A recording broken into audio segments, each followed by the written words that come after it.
So here's a question for you. What if your job isn't the problem? Or your relationship isn't the problem? Or your lack of confidence isn't the problem? What if you spent years trying to solve something that was never a problem in the first place? So hang with me, because I'm not saying that your experience isn't real. It is. All right. Pain is real, and frustration is real, and loneliness and loss and fear. Those are all incredibly real experiences. But here's the question that we're going to look at today. What if the experience itself isn't asking to be solved? What if it's asking something of you that's totally different? And that's what I want us to talk about today. Hi, I'm Leezá Steindorf, and welcome to Ground of Being Living Questions. So these aren't conversations about having answers. They're conversations about discovering more useful questions, questions that can really open up our eyes and bring us to new understanding. And because I've found that a useful question has a remarkable way of changing how we see, and the way we see changes, our relationship with life changes, that's why I want to offer this series to you all. So today I want to begin with this question. What if the problem isn't what you think it is? Okay? So I've noticed something over the years. Whenever something in our lives hurts, we're almost immediately taught to ask, what's the problem? Like, because it hurts, we know there's a pain point, so we look for that thing, right? It's such a normal question that we don't even stop to notice that we're asking it. And once we've decided there is a problem, we naturally start looking for the solution. That's what we do as human beings, right? But I've become curious about that because I think that there's something else going on. What if that first question is sending us in the wrong direction, right? Because there's an assumption inside of it. The assumption is that what we're experiencing is a problem. And I no longer assume that. I mean, sometimes it is. Sometimes what I'm experiencing challenges me, right? But sometimes what we're calling a problem is actually life offering us a situation that invites us to become curious. And I'm not trying to be philosophical at all, okay? I'm going to share a story with you. But I'm asking if maybe instead of us trying to solve a problem, we're invited to see something we haven't seen yet, okay? And I can't tell you how many times I've sat with someone who was absolutely convinced that they knew what the problem was. It's my marriage, or my husband, or my wife, or it's my boss, or my confidence, or my weight, or my height, or my lack of success, whatever it is, right? And we'd be talking, not searching for answers, but just becoming curious, because the foundation of my work, not surprisingly, is Socratic dialogue. Like, I ask questions, I listen to people, I listen for things that aren't clear, or what's asking to be asked. And somewhere in the conversation, in one of those questions, something would shift. And it's not because we solved something. It's because a different question appeared, right? So sometimes the entire conversation would change with one sentence. Not, how do I fix this? But what's this experience inviting me to notice? So the circumstance hadn't changed, but their person's relationship to those circumstances had.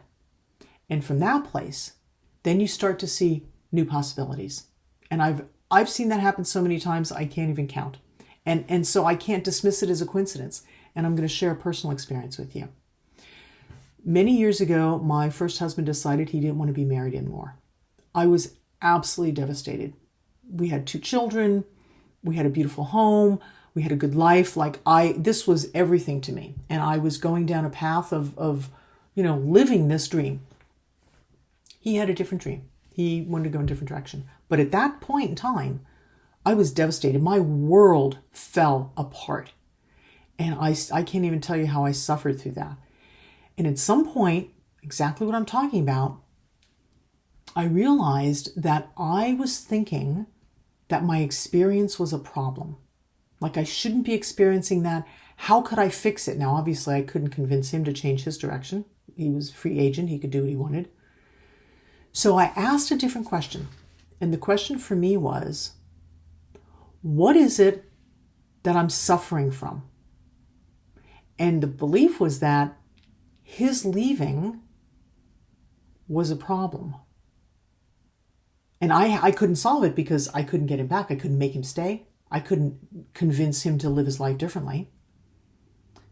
So the question for me was then, how do I want to walk through this situation given the circumstances? So circumstances didn't change. And I promise you, it was not a walk in the park after that. Awareness and asking that different question. But asking myself, instead of, how do I fix this? The question for me became, how do I want to walk through this? And I've been through a lot of situations since then. Loss of job, of loved ones, of home, what have you. And that question, I'm not saying you have to take that question. It doesn't matter what question works for you. It's the matter of asking a different question than, how do I fix this? What's here for me? What question would be useful to me? For me, in that situation was, how do I want to walk through this? Because that opened all kinds of opportunities for me. And it wasn't always the same answer. There were certain situations where I was angry, and other situations where I was peaceful, and other situations where I was just joyful and felt free, right? But then I became, I'm going to say, the author of my own experience because I was asking the questions and I was answering them for myself. And that's what the invitation is. So I'm going to invite you this week to experiment with something if you want to. The next time you hear, whether you say it out loud or it's in your head, this is the problem or this is my problem, whatever it is, I'm going to invite you to not argue with it. Don't even replace it with anything like the example I gave it to you. Don't replace it with anything. Just become curious. First, hear it. If you've been with me for a while, you've heard me use the acronym POP, pause, observe, proceed, right? Just pause and recognize, wow, I'm seeing this as a problem, or, oh, I'm believing that I am the problem, whatever it is. And then if you want to, you can ask yourself, if this experience isn't a problem to solve, what question might there be here for me to ask? And then leave it alone. Just live with that for a while. It's an unusual invitation because we're taught to look for the problem, find the answer, go in the direction, make it happen, be proactive, all those things, right? But life happens, and it might even not be big things. It can be little things. You're late for an appointment, you get a flat tire. Your dinner overcooks. You didn't get the email, whatever, right? Instead of this is a problem, just pause for a minute. Just notice that that's what you're asking. Don't replace it. Don't try and do anything. Just see if there's another question that might arise, and that's all. That's the invitation. And if you have experiences, please share them in the chat. I'd love to read what's going on, and see what happens for you. You know. So I thank you for sharing this conversation with me. If this question or this conversation is useful for you, I hope that you'll join me the next time around for another conversation in the Ground of Being Living Questions. We're going to have one every week for 52 weeks. So we're going to take you through a whole year. And if someone came to mind while you were listening to this, maybe you want to invite them into the conversation as well. Be happy to have you. And I want to share, I don't have answers for people, but what I do have are a lot of really interesting questions. And one question can often really change everything. And that's why I offer them. So until next time, thanks for being here. I invite you to live the question. Be well.